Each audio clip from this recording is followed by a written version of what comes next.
Just last Tuesday, Apple announced its new line of iPhones, and the big surprise was the low-cost, unapologetically plastic iPhone 5C. I say surprise, but if you've looked at any Apple blogs, you've seen posts about this since June of this year. Well, since the announcement, we've been wondering if the iPhone 5C is just an iPhone 5 with a new case, or if there's more than meets the eye. There's only one way we know to find out, and that's to tear it down. Hi, I'm Gwendolyn with iFixit, and today we're tearing down the colorful new iPhone 5C. The iPhone 5C takes the place of the 5 in the iPhone product line, which now includes the 4S, the 5C, and the 5S. It comes in your choice of 5 different colors, and spec-wise, the iPhone 5C is very similar to the 5. It features a 4-inch display with a resolution of 1136 by 640 and a pixel density of 326 pixels per inch. Not surprisingly, the iPhone 5C is very close in size to the 5, albeit a little bigger, measuring in at 124.4 millimeters in height, 59.2 millimeters in width, and 8.97 millimeters in depth, and weighs in slightly heavier than the 5 at 132 grams. As we go to open the phone, we're greeted again by pentalobe screws, and look, they have slightly different heads. We're sure it's to accommodate that trendy new case. And just like that, we're in. Our very first look inside the phone is deja vu all over again. As expected, it looks very similar to the iPhone 5 inside.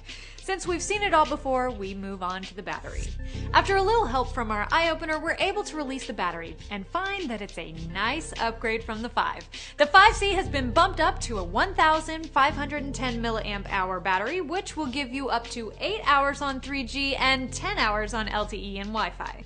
As we turn our attention to the logic board, we see something we were not expecting, and we're not too happy about it. Yes, ladies and gentlemen, more glue. We turn our spudger onto some adhered connectors, and finally the logic board is free. Now we have the opportunity to inspect the chips that make up the iPhone 5C. Behind some shielding, we discovered the same A6 chip.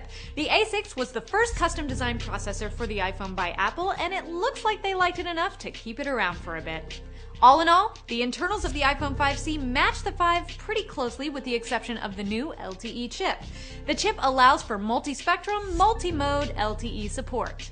With our teardown complete, it's time to talk repairability. At iFixit, our mission is to teach people how to repair everything. So we give every gadget we tear down a repairability score between 1 and 10. 10 being the easiest to repair and 1 being the most difficult. The iPhone 5C scores a 6 out of 10 for repairability. And here's why. On the plus side, and just like the iPhone 5, you only need a few tools to replace the front panel assembly. And the battery is still fairly easy to access, even though it's not technically user replaceable. On the downside, Apple is still using those pesky proprietary screws, so you'll need a special pentalobe driver to remove them.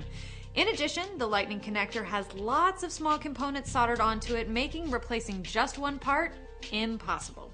But the final downside, and the reason for scoring a 6, is the battery.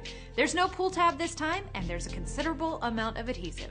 For the complete teardown, including tons of beautiful high-quality images, head on over to iFixit.com. Don't forget to subscribe to our YouTube channel to stay up to date on all the latest teardowns and repair videos. You can follow us on Twitter @iFixit and give us a like on Facebook at facebook.com/iFixit.